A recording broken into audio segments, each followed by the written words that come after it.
जो हमारी लिमिट्स थी सिविल डिसओबीडियंस की, इसमें क्या देखिए ज़रा पहचानिए। कह रहा है कि सभी प्रकार के सोशल ग्रुप्स स्वराज के कॉन्सेप्ट से परिचित नहीं थे। अर्थात उनका कहना था कि सारे सोशल ग्रुप्स अलग अलग तरीके से स्वराज को देखते थे। कोई सच जो अलग ग्रुप्स थे उसमें क्या देखिए, जैसे सोचिए, one such group was the nation's untouchable. एक अपने आप को नेशंस का अनटचेबल मानने लगा। Who from around the 1930s began to call themselves Dalit और ऑप्रेस्ड। अनटचेबल जो अपने आप को अछूत और दलित या ऑप्रेस्ड कहने लगे 1930s के दौरान। इसका मतलब क्या हुआ कि कुछ उनका कहना था कि कांग्रेस ने हमें अनेकों सालों से क्या किया था, दलित के रूप में इग्नोर किया है। और इग्नोर क्यों? क्योंकि वो डरते थे सनातनी जो हिंदू धर्म को मानने वाले, और ख़ास तौर पर उसमें सनातनी जो ब्राह्मण ऊंची वर्ग के लोग हैं, ब्राह्मण हो गया, आपका क्षत्रिय हो गया, जो बड़े वर्ग के लोग हैं, जो चाहते थे क्या कि शूद्र उनके साथ न बैठे न वो। तो कांग्रेस में भी जो हमारे हाई पोस्ट पे जो थे बड़े वर्ग के ही लोग थे, वहाँ पर उनका डर था कि नहीं, ये तो सनातनियों के डर से हमें दबाते रहते हैं, हमें शामिल नहीं करते हैं। जो रूढ़िवादी विचारधारा के जो हिंदू थे हाई कास्ट के। लेकिन महात्मा गांधी ने क्या किया कि नहीं, स्वराज का ये मतलब नहीं होगा।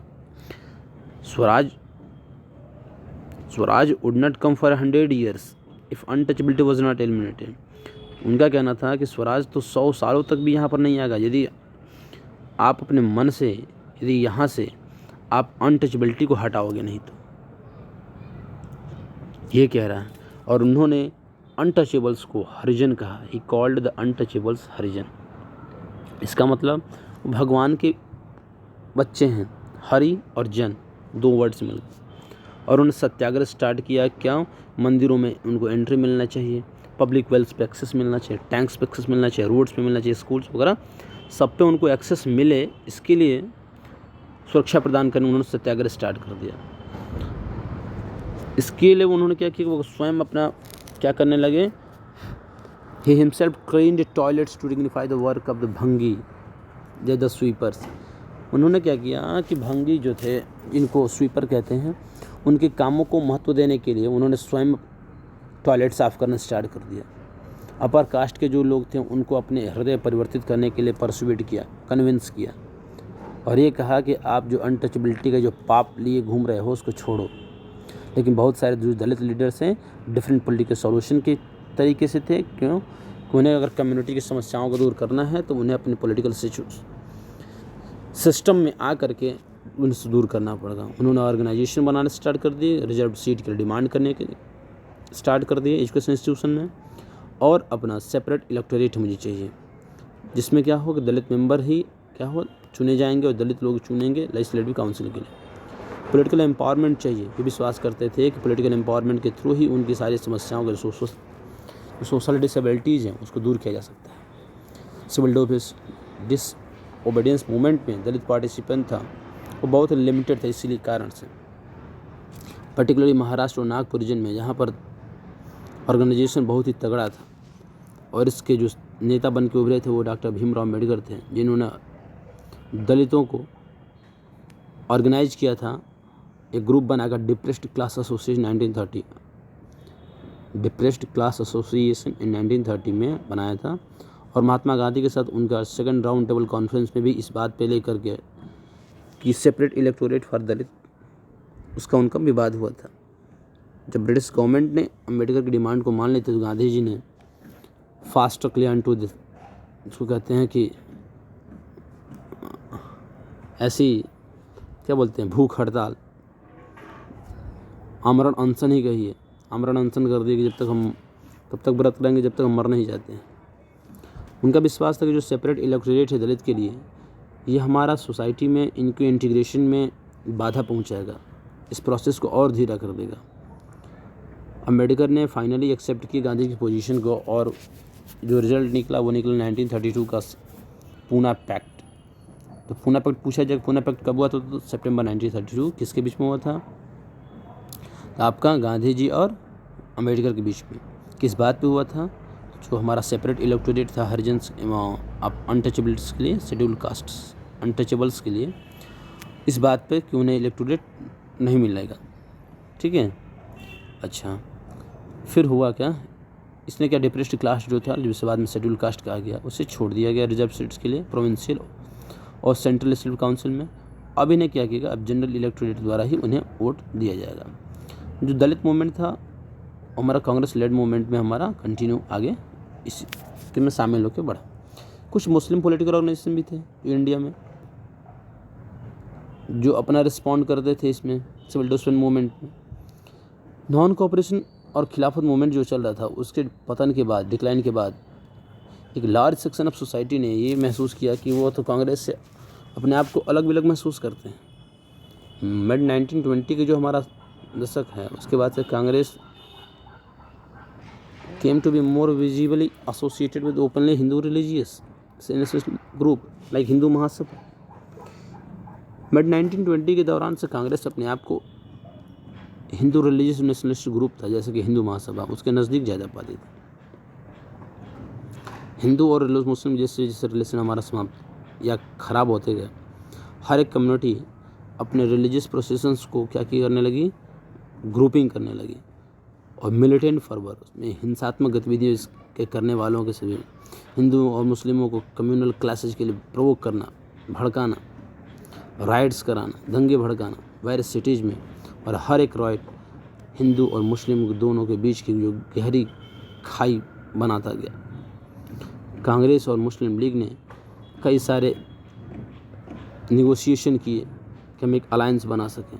1927 में ऐसा लगा कि unity that such a unity could be forged, unity बन सकती है। लेकिन इम्पॉर्टेंट डिफरेंस क्या था, were over the question of representation in the future assembly that were to be elected. लेकिन सबसे इम्पॉर्टेंट डिफरेंस क्या था कि हमारे जो फ्यूचर असेंबली में हमारे जो चुनाव होगा, इलेक्ट किए जाएंगे, उसमें हमारे रिप्रेजेंटेशन कौन करेगा।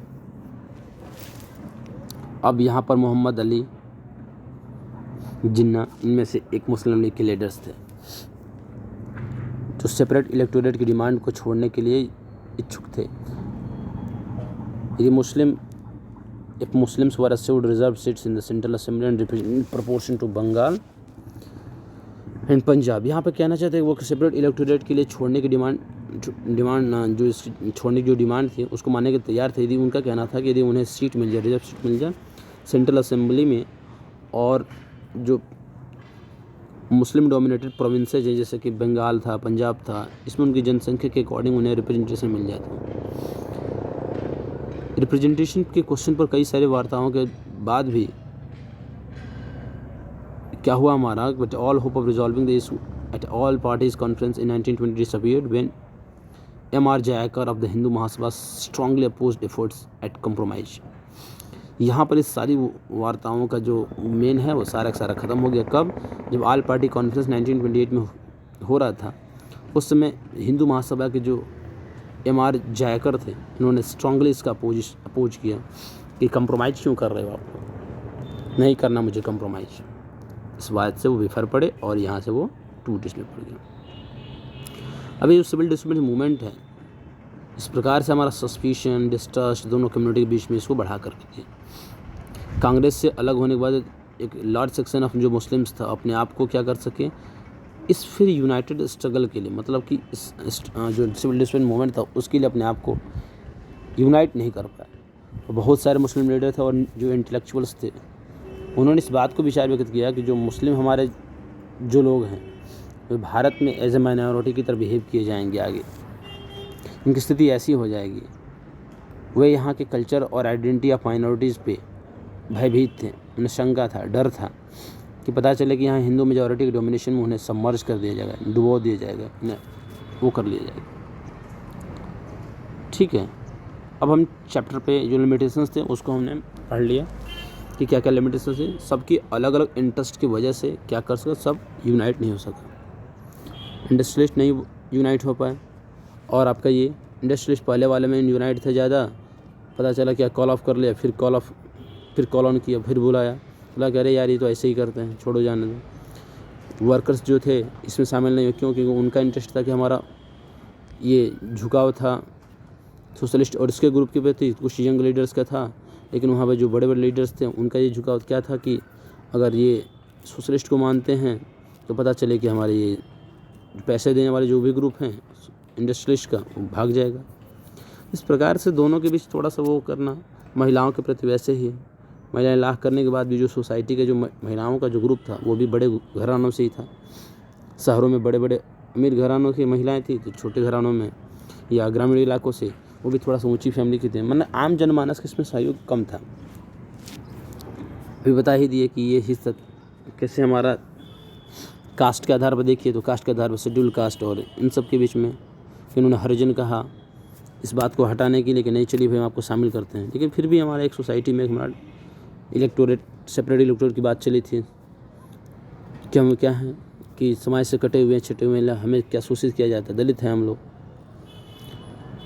हिंदू मुस्लिम के बीच में चला ही चला, एमआर जाया करने विरोध कर दिया इसके बाद पहले, तो ऐसी बहुत सी लिमिटेशन जिसकी वजह से क्या हुआ कि हम यूनाइट नहीं हो पाए, हम आपस में ही लड़ते रह गए। अब सारे करने के बाद भी हमारा सेंस ऑफ कलेक्टिव बिलोंगिंग, किस प्रकार से हम आपस में एक प्रकार की भावना जुटे कि हम लोग आपस में एक हैं। तो ये एक हमारा फोटो है बाल गंगाधर तिलक का, लिखे हैं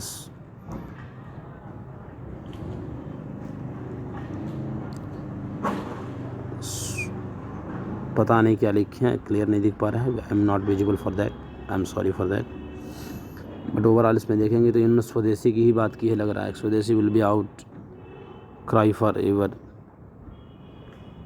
यहाँ पे कहना चाहते हैं कि स्वदेशी को टेम्पल दिखाए हैं, इधर मस्जिद दिखाए हैं, नीचे आएंगे तो शायद चर्च दिखाए हैं और यहाँ पर अग्यारी दिखाए हैं, मतलब इसमें कहीं ना कहीं ये चारों धर्मों की मिलन की बात करते हैं। यहाँ पर दिखा रहे हैं कि स्पॉटलेस प्राइवेट कैरेक्टर, यहाँ पर इंडोमिटेबल करेज, इस प्रकार में दिखाना चाहते हैं कि हर प्रकार के धर्मों को शामिल करते हुए Bal Gangadhar Tilak an early 20th century print notice how Tilak is surrounded by symbols of unity. हाँ वही मैंने कहा ना कि टेम्पल चर्च मस्जिद फ्रेम सेंटर सब ये क्या है डिफरेंट प्रकार के फेथ से घिरे हुए दिखा रहा है। हाथ में इनको अपनी फिगर बना के दिखाए हैं किस प्रकार से हमारे भारत माता हो चाहे कोई भी हो, सब प्रकार के लोगों से ये से जुड़े हुए महसूस कर रहे हैं। चलिए थोड़ा देखते हैं आगे कि किस प्रकार से हमारा कलेक्टिव बाउंडनेस, हमारा कलेक्टिव इंटीग्रेटनेस हमारा इसमें आया था, सेंस ऑफ कलेक्टिव बिलोंगिंग जो हमारा कैसे आया था। जो नेशनलिज्म था स्प्रेड किया people, nationalism spread when people begin to believe that they are all part of the same nation. Nationalism का जो कॉन्सेप्ट है जिसमें विस्तार इसमें स्प्रेड तब हुआ जब लोग ये विश्वास करने लगे कि हम सब क्या हैं इस सेम नेशन के ही पार्ट हैं। जब उन्होंने इस बात को डिस्कवर किया कि कुछ यूनिटी है जो उन्हें आपस में बांधे सकती है, लेकिन किस प्रकार से हमारा नेशन बन सकता है रियलिटी में in the mind of people, ये तब हुआ कि जब लोग डिफरेंट कम्युनिटीज से बिलोंग करने वाले थे, डिफरेंट रीजन्स थे, डिफरेंट लैंग्वेज थे, तो इतने होने के बावजूद इस किस प्रकार कलेक्टिव बिलोंगिंगनेस का सेंस डेवलप किया जा सकता है, ये एक बहुत बड़ी समस्या हमारे समाज समक्ष थी। तो सेंस ऑफ कलेक्टिव बिलोंगिंगनेस था ये एकाएक नहीं आया था, इसमें हमारे यूनाइटेड स्ट्रगल्स का एक्सपीरियंस शामिल था। बहुत ही प्रकार के culture processes, variety of culture process हमारे थे जिसके थ्रू हम नेशनलिज्म का कॉन्सेप्ट हमारे लोगों की इमेजिनेशन में कैप्चर्ड किया, हिस्ट्री के थ्रू, फिक्शन के थ्रू, फॉल्कलोर एंड सॉन्ग्स, इतिहास, फिक्शन, जो हमारी काल्पनिक कथाएं हैं, फॉल्क जो हमारे लोग कहानियां हैं, गीत हैं, पॉपुलर प्रिंट्स हैं, सिंबल्स हैं, ये सारे के सारे एक नेशनलिज्म कॉन्सेप्ट डेवलप करने में लोगों के मन विचार कल्पना में लाने के लिए ये बहुत ही इम्पोर्टेंट रोल प्ले किए हैं। आप देखेंगे तो ये कहना चाहते हैं महाशय नेशनलिज्म का कॉन्सेप्ट डेवलप करने के लिए हमें लोगों के अंदर की जो यूनिटी फॉर ऑल वाला कॉन्सेप्ट है कि हम सब क्या हैं, we are all the part of the same nation, हम सब क्या हैं एक पार्ट हैं, और इनके अंदर का जो कल्चर वाला पार्ट है, इनके अंदर जो कहानियों के माध्यम से, इतिहास के माध्यम से, गीत के माध्यम से, पॉपुलर प्रिंट के माध्यम से, सिंबल के माध्यम से, तो किस प्रकार से हम एक कर सकते हैं, और ये वास्तव में एक बहुत ही इंपॉर्टेंट रोल प्ले किया। जो नेशन का आइडेंटिटी है जैसा आप चैप्टर 1 में देख सकते हो, ये most often सिम्बलाइज्ड in a figure और इमेज, वहीं बनेगा ना। नेशन की आइडेंटिटी को हम क्या करते हैं, एक फिगर देते हैं, एक इमेज देते हैं, ये हम एक इमेज क्रिएट करता है हमारे माइंड में, जिससे हम पहचान सके कि हमारा देश, हमारा राष्ट्र कैसा है।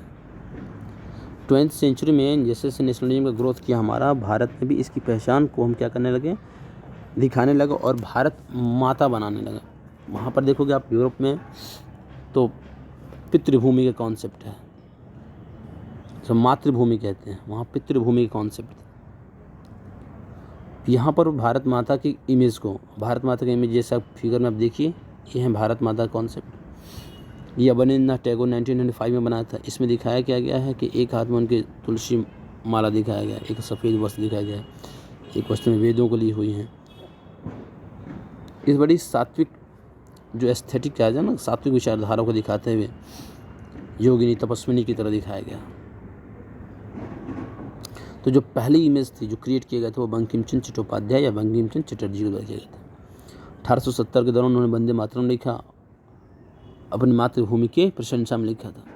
लेकिन बाद में इसे अपने नॉवेल आनंद मठ में शामिल किया और इसे स्वदेशी मूवमेंट जो था 1905 में इसे खूब गाया गया। इसे जो स्वदेशी मूवमेंट के दौरान अवनींद्रनाथ टैगोर ने एक फेमस इमेज बनाया था भारत माता की।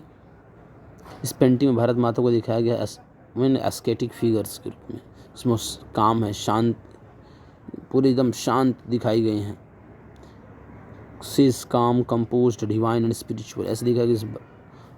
आत्मीय तत्व है, दैवी तत्व है। आगे के वर्षों में इमेज भारत माता का अलग अलग डिफरेंट फॉर्म्स क्या किया, एक्वायर किया, पॉपुलर प्रिंट्स में सर्कुलेट हुआ और इसे डिफरेंट आर्टिस्ट ने अलग अलग तरीके से पेंट किया। अब जो हमारा डिवोशन है मदर फिगर के प्रति वो देखने को आता है as the evidence of the once nationalism. अब हमें इसमें नेशनलिज्म में कॉन्सेप्ट डेवलप होने लगा क्या कि अब हम सब क्या हैं, एक ही देश के, एक ही हमारा राष्ट्र, एक ही हमारी मातृभूमि, एक ही सब हमारा। ये जो नेशनलिज्म कॉन्सेप्ट आइडिया है ये धीरे धीरे एक through a movement to revive Indian folklore. अब यहाँ पे कह रहा है कि इंडियन जो लोक कथाएँ हैं, लोकगीत हैं, उनके माध्यम से हम इसको क्या कर सकते हैं, आइडिया ऑफ नेशनलिज्म को डेवलप करने लगे। लेट 19th सेंचुरी के दौरान India nationalist began recording folk tales sung by bards and they toured villages to gather folk tunes. मैंने सेंस यहाँ पर कह रहा है कि 19th सेंचुरी की हमारा लेट में लास्ट तक जो नेशनलिस्ट का ग्रुप था वो कहानियों को रिकॉर्ड करते थे, गाते थे, जाते थे, गांव में घूमते थे, फोल्क सॉन्ग्स गाते थे, लेजेंड्स उनके थ्रू गाते थे उस ग्रुप में जा कर के। ये कहानियाँ उन्हें विश्वास दिलाती थी क्या कि हमारा ट्रेडिशनल जो कल्चर था किस प्रकार से हमारे लिए इम्पोर्टेंट था, इसे किस प्रकार से डैमेज किया गया, करप्ट किया गया है आउटसाइड फोर्स के द्वारा। बाहर से आने वाली जो शक्तियाँ हमारे इतिहास को खंडित की हैं, इसे तोड़ मरोड़ के पेश किया गया है। तो ये हमारी बहुत ज़रूरी है क्या कि हम अपने फोल्क ट्रेडिशन को प्रिजर्व करें, अपनी नेशनल आइडेंटिटी को क्या कर डिस्कवर करें, उसको खोज सकें और अपने प्राइड को, जो हमारा पास्ट में प्राइड रह चुका है, उसको रिस्टोर करें। बंगाल में रविंद्रनाथ टैगोर स्वयं इस काम को करने के लिए कविताओं के माध्यम से, राइम्स के माध्यम से, मिथ जो कथाएं प्रचलित थी उसके माध्यम से लोगों के अंदर इस भाव को जगाने के लिए जाते थे और जगाए। यहाँ देखिए नेहरू जी हैं, इनके हाथ में एक पॉपुलर प्रिंट भारत माता का किताब एक है। मद्रास में नतेशा शास्त्री, इन्होंने क्या किया, पब्लिश किया एक massive 4 volume of collection of Tamil folk tells the folk लोर ऑफ सदर्न इंडिया नाम से इन्होंने किताब प्रस्तुत की। इनका नाम नतेशा शास्त्री था। वो विश्वास करते थे कि जो हमारा फोल्क लोर है वो हमारा नेशनल लिटरेचर है, हमारा सबसे अधिक लोगों के विचारों को द्वारा रियल जो विचार है, रियल जो उनके कैरेक्टरिस्टिक्स हैं उसको इसमें महसूस होता है, उसको दिखाई देता है। जैसे नेशनल डेवलपमेंट हमारा मूवमेंट डेवलप हुआ, नेशनलिस्ट लीडर थे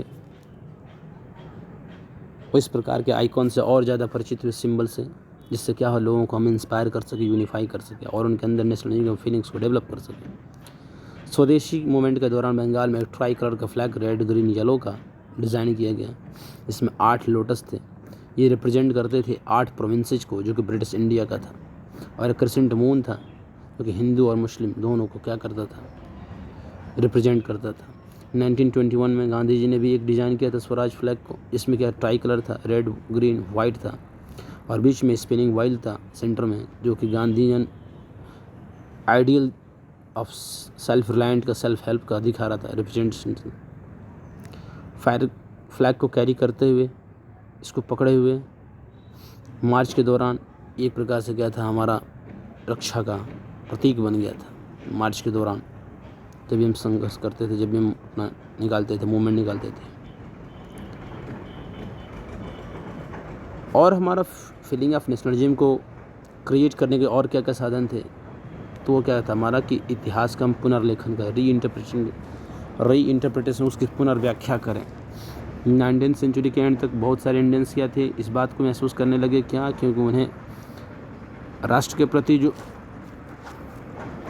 गर्व की भावना है अगर उसको इंस्टिल करना है तो हमें इंडियन हिस्ट्री को फिर से क्या करना, डिफरेंट तरीके से सोचना होगा इंडियन हिस्ट्री के बारे में, उसके बारे में किस प्रकार से हमारे को दूषित किया गया है, नुकसान पहुंचा है, उसको सोचना पड़ेगा। ब्रिटिश ने हमारे इंडियंस को बैकवर्ड और प्रिमिटिव की तरह बिहेव किया, सोचा, देखा है, हमारी गवर्निंग को इनकेपेबल माना है। इसका रिस्पांस में इंडियंस को भी क्या करना चाहिए, हमें अपने पास्ट को, जो इंडिया का ग्रेट अचीवमेंट था, उसको खोजना पड़ेगा, वहाँ दिखाना पड़ेगा। They were about the glorious development in ancient times when art and literature, science in mathematics, religion and culture, law and philosophy, crafts and trade had flourished. उन्होंने क्या लिखा कि हमारे किस प्रकार से एंशिएंट टाइम में हमारा जो ग्लोरियस डेवलपमेंट रहा था, तो हमारा आर्ट और लिटरेचर, आर्ट और आर्किटेक्चर, साइंस और मैथमेटिक्स के फील्ड में, धर्म और संस्कृति के क्षेत्र में, लॉ और फिलॉसफी के क्षेत्र में, क्राफ्ट और ट्रेड के हमारा कैसे फ्लरिश किया था। ये ग्लोरियस जो टाइम था हमारे इस दृष्टिकोण से देखें, was followed by history of decline, किस प्रकार से हमारा इतिहास का हमारा नुकसान पहुंचाया गया, धीरे धीरे ये डिक्लाइन हो गया जब इंडिया को कॉलोनाइज किया गया। तो जो नेशनलिस्ट जो हिस्ट्री थी, इन्होंने रीडर्स को फिर से अर्ज किया क्या कि वो इंडिया के ग्रेट अचीवमेंट पे वो गर्व करें, अपने पास्ट पे गर्व करें, struggle to change the miserable conditions of life under British rule, अपने ब्रिटिश रूल के अंदर जो हमारी दशा है इसको चेंज करने के लिए संघर्ष करें। ये एफर्ट्स सारे के सारे लोगों को यूनाइट करने के लिए, these efforts to unify people were not without problems. हाँ, अगर यूनिफाई करना है तो संघर्ष तो करना पड़ेगा, उसमें समस्याएं कम नहीं हैं, लेकिन जब उन्हें याद होगा अपने इस चीज़ पे कि हम हिंदू थे, when the past being glorified was Hindu, when the images celebrated were drawn from the Hindu iconography, the people of other communities felt left out. लेकिन यहाँ पर थोड़ा सा दिक्कत क्या हो गया कि जो सारी की सारी जो हमारी इसमें बनाए गए फिगर्स और वो सब बनाए गए, इसमें अधिकतर दिखाया गया कि ये सारी जो आइकॉन्स बनाए जाते थे उसमें हिंदू को ज़्यादा प्रमोट होता था। अर्थात क्या ये हमारा देश, क्या हमारा गौरव, क्या हमारा वो केवल हिंदू पर्सपेक्टिव से ही हमारा था। यहाँ पर थोड़ा सा क्या हुआ कि हिंदू जैसे ऐसा आप देखोगे, ऐसा कुछ ऐसी बात नहीं थी जैसे हम देखिए हमारा, जैसे अधिकतर लोगों ने जो हिंदू धर्म को मानने वाले थे उन्होंने हिंदू धर्म के हिसाब से ही पास्ट की व्याख्या की, हिंदू धर्म को ही प्रमोट किया। इससे क्या हो कि अदर जो कम्युनिटी के जो लोग थे वो अपने आप को इस चीज़ से बाहर अपने आप को मानने लगे, बाहर रखने लगे। यहाँ थोड़ा सा वो चीज़ हमारा दिक्कत है। अब आते हैं हम अपने अंतिम पार्ट पे, कंक्लूजन पे। कंक्लूजन है क्या, अब तक हमारे क्रक्स क्या रहा है। क्रक्स ये रहा है कि growing anger against the colonial government was thus bringing together various groups and classes of Indians into a common struggle for freedom in the first half of the 20th century. कह रहा है कि 20th century के पहले half, मतलब 1950 से yes 1950 के before तक हमें स्वतंत्रता के लिए जो हमारा कॉमन स्ट्रगल था उसमें सारे इंडियंस के जो वेरियस ग्रुप्स थे, वे क्लासेस थे, उन सबको आपस में लाने के लिए एकमात्र हमारा जो उद्देश्य था कि हम किस प्रकार से इस कॉलोनी गवर्नमेंट के खिलाफ अपना गुस्सा व्यक्त कर सकें, उसको कैसे बढ़ा करके हम क्या कर सकें, स्वतंत्रता पाएँ। महात्मा गांधी के अंडरशिप में जो कांग्रेस था उसने लोगों की जो गुस्सा है उसको कैसे चैनलाइज किया और उस मूवमेंट के रूप में तब्दील किया और इसे स्वतंत्रता प्राप्ति तक इसे लेकर गए। कुछ मूवमेंट्स के साथ साथ जो नेशनलिस्ट जो ग्रुप था वो नेशनल यूनिटी को भी क्या करता, फोर्ज करने की बात करता था, क्योंकि हम नेशनल यूनिटी को हम बनाए रखें।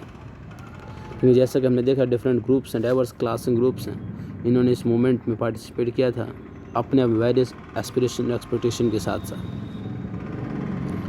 उनके अलग अलग ग्रीवांसेस थे। हाँ, as the grievances were wide ranging, freedom from colonial rule also mean different things to different people. ये भी मैंने बताया कि डिफरेंट ग्रुप्स के लिए, डिफरेंट लोगों के लिए डिफरेंट थिंग्स थी। क्या, कॉलोनियल रूल से बेनिफिट, किसी को उससे ज़्यादा बेनिफिट, किसी को कम बेनिफिट, तो अपने अपने हिसाब से उसको हमारा, लेकिन अल्टीमेट गोल था क्या कि इस कॉलोनियलिज्म को ख़त्म करना है।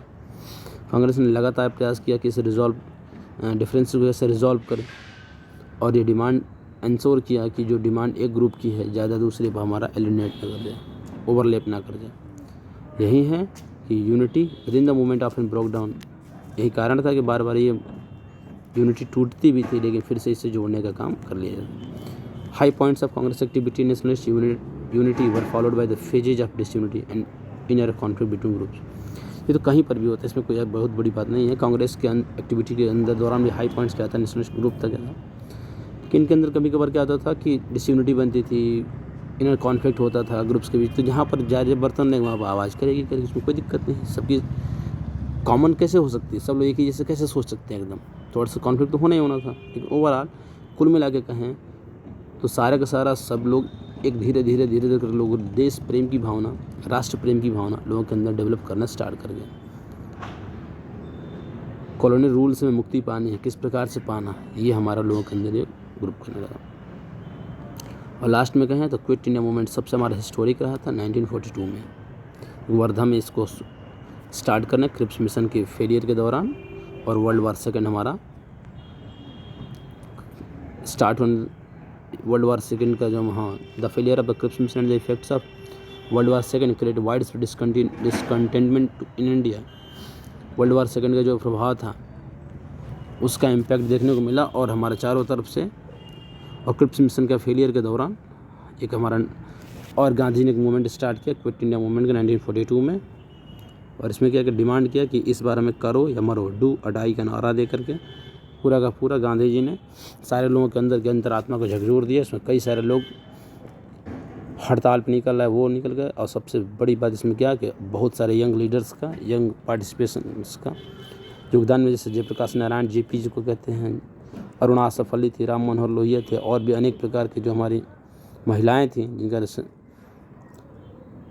जैसे बंगाल में मतनगिनी हाजरा, कनकलता बरुआ असम में, रामा देवी उड़ीसा में, इन्होंने क्या था कई प्रकार से हमारा यूनाइट होकर के ब्रिटिश गवर्नमेंट के खिलाफ फोर्सफुली रिस्पॉन्ड किया और क्या मूवमेंट को हमारा सप्रेस करने में लाख इसमें योगदान हुआ कि मूवमेंट को सप्रेस किया। लेकिन फिर भी हम लोगों ने क्या किया, इस मूवमेंट को आगे बढ़ाया और इस प्रकार से हमारा नेशनलिज्म कॉन्सेप्ट सारे लोगों के अंदर एक राष्ट्र, एक प्रेम, एक देश की भावना आई और लोग आगे बढ़े। इस प्रकार से हमारा ये चैप्टर समाप्त होता है, नेशनलिज्म इन इंडिया। तो अगले चैप्टर पे आप कौन सा चाहेंगे उसको बता दीजिएगा, कमेंट करके देखेंगे तो बना देंगे उसको तुरंत, ठीक है। या इसका क्वेश्चन आंसर उसको भी हम डाल देंगे, PDF के रूप में बना करके नीचे डाल देंगे। चलिए तब तक के लिए ठीक है, इजाज़त दीजिए, धन्यवाद, बाय बाय।